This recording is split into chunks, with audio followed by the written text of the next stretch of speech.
Hello everyone, and welcome to my Royal Family Today update channel. I hope everyone is having a wonderful day. Before we begin, please hit the subscribe button and give this video a thumbs up. The questionable podcast pitch Prince Harry made to interview Putin and Donald Trump. The Sussexes' lucrative partnership with Spotify was terminated last week after they delivered only one audio series. According to sources, Prince Harry planned to interview Vladimir Putin and Donald Trump about their upbringing in a Spotify podcast. The Duke of Sussex is alleged to have surprised producers by proposing a contentious question concerning their childhoods and how they became the men they are now. The news comes after Harry and Meghan Markle's partnership with Netflix was cancelled after only one audio series from the Duchess of Sussex. According to Bloomberg, Harry discussed podcast ideas with multiple producers and production houses, but mostly stuck by his own notion to interview the figures. The Duke desired conversations with Russian President Vladimir Putin, former U.S. President Donald Trump, and media mogul Mark Zuckerberg. It was also stated that he planned to discuss religion with Pope Francis. The pitch was reported to have struck individuals as questionable at best, because the majority of the men have rarely given interviews or spoken about their backgrounds. Following their retirement from the royal family in March 2020, Harry and Meghan secured a lucrative arrangement with Spotify. However, the deal was cancelled after only one season of Meghan's Archetypes podcast. The couple's company Audacious announced in a joint statement with Spotify. Spotify and Audacious Audio have mutually agreed to part ways and are proud of the series we made together. However, Bill Simmons, Spotify's head of podcast innovation and monetization, called the couple ******ing grifters just a day later. "That's the podcast we should have launched with them," the boss remarked in a foul-mouthed diatribe. "I'm going to get drunk one night and tell Harry about the Zoom I had with him in order to help him come up with a podcast concept. It's one of my favorite stories." The pair applied for exclusive rights to Archetypes, but the U.S. Patent and Trademark Office denied their claims due to a likelihood of confusion with an existing brand. Harry and Meghan attempted to assert rights to Archetypes in areas like as downloadable audio recordings and podcasts, as well as anything related to cultural treatment of women and stereotypes facing women. However, the application was denied due to an existing trademark by the Arizonian corporation Archetypes slams the Sussexes for squandering a golden opportunity. According to Sir Trevor, Meghan and Harry could have been a beacon of discovery and reconciliation for the entire world. Meghan Markle and Prince Harry have been accused of squandering a golden opportunity to demonstrate Britain's anti-racism credentials. Sir Trevor Phillips, a journalist and former London Assembly chairman, said the Sussexes instead made up a ridiculous story about how terribly they were treated.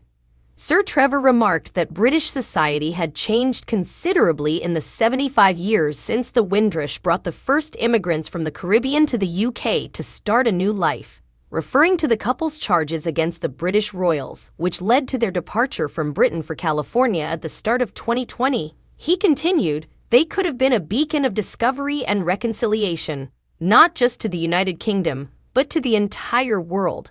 Instead, they completely squandered a golden opportunity to show everyone what this country is really like in terms of race, a country where no one worries about a marriage across racial and ethnic lines," he adds, becoming increasingly irritated.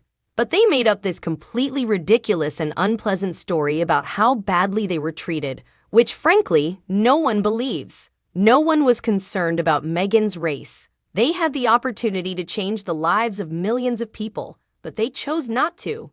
That is inexcusable. Harry and Meghan's Meghan's reputation is based on charity causes, and the couple has been advised to get back to basics.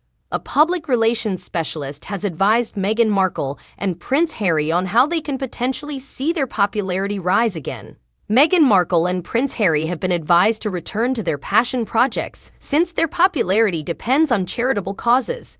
Edward Coram James, Goop's chief executive and a PR guru, has revealed how the couple's popularity could expand following the termination of their multi-million-pound arrangement with Spotify. The public relations specialist has advised the pair to consider doing some important work around internationally important subjects and returning to their work on issues affecting marginalized communities, army veterans, and women's rights. Despite their setbacks, the Sussexes are still involved in and committed to some incredibly important work around internationally important subjects. Coram James told Express.co.uk. Environmentalism, women's, marginalized communities, and children's protection. Work with veterans, such as the hugely popular and successful Invictus Games, which were Prince Harry's brainchild and the result of years of his hard work. The revival of their popularity is dependent on these philanthropic reasons. The public relations specialist went on to compliment the couple for always appearing completely genuine when it comes to philanthropic efforts. They seem committed to them not for the sake of popularity, but because they are projects that they care deeply about, he said. This much is obvious. If they keep their heads below the parapets for a period of time, perhaps 2 years, and focus on making real headway with those projects, while also making some great, scandal-free, and successful productions, then there is a road to recovery, he said, offering advice. He stated that he believes the Sussexes can find this road too. The Invictus Games are one significant philanthropic endeavor that Prince Harry has under his belt. The Games are a multi-sport international tournament for wounded, injured, and sick servicemen and women, both active and veterans. It debuted in 2014 and has been a smashing success. Despite stepping down from the majority of her patronages following the couple's royal departure, Meghan remained a patron of 2 humanitarian organizations. Buckingham Palace published a statement 1 year after their departure, announcing that the 41-year-old would continue her work with Mayhew and SmartWorks. Despite the termination of their Spotify contract, the couple still has multi-million-dollar relationships with Netflix, and Penguin Insider described Meghan Markle's Spotify podcast rumor as insane. After a £15 million audio deal failed, the Duchess of Sussex was defended by an executive. Rumors that Meghan Markle did not conduct interviews for her Archetype podcast herself have been debunked and labeled insane by an industry insider. According to the Daily Express US, the breakdown of the Duke and Duchess of Sussex's £15 million Spotify arrangement appears to have fueled claims that Meghan was not actually there for the celebrity one-on-ones. Of course, I spoke with Meghan, and she definitely interviewed me, Bravo boss Andy Cohen told US Weekly. That's a crazy rumor. How could she not have a podcast about people's conversations? She, of course, did. The Duchess chatted with celebrities including Mariah Carey, Serena Williams, and Paris Hilton for the award-winning podcast. The clarification came from Bravo executive Andy Cohen after the Duchess of Sussex's contract expired, following her podcast interviews with various A-listers including Mariah Carey, Serena Williams, and Paris Hilton. The podcast examines several prejudices that affect women in today's culture. Although it topped Spotify's rankings when it first launched last year, excitement began to wane after the Sussexes and the streaming service confirmed there would be no second season. The team behind Archetypes remains proud of the podcast they created at Spotify. Meghan's talent reps at WME wrote in a statement to the Wall Street Journal, Meghan is working on new content for the Archetypes audience on another platform. The announcement comes as Spotify announced the layoff of approximately 200 podcast-related employees as the business struggles to make the medium profitable despite its popularity. Meghan made no mention of a second season as she signed off on the 12th and final episode of Archetypes.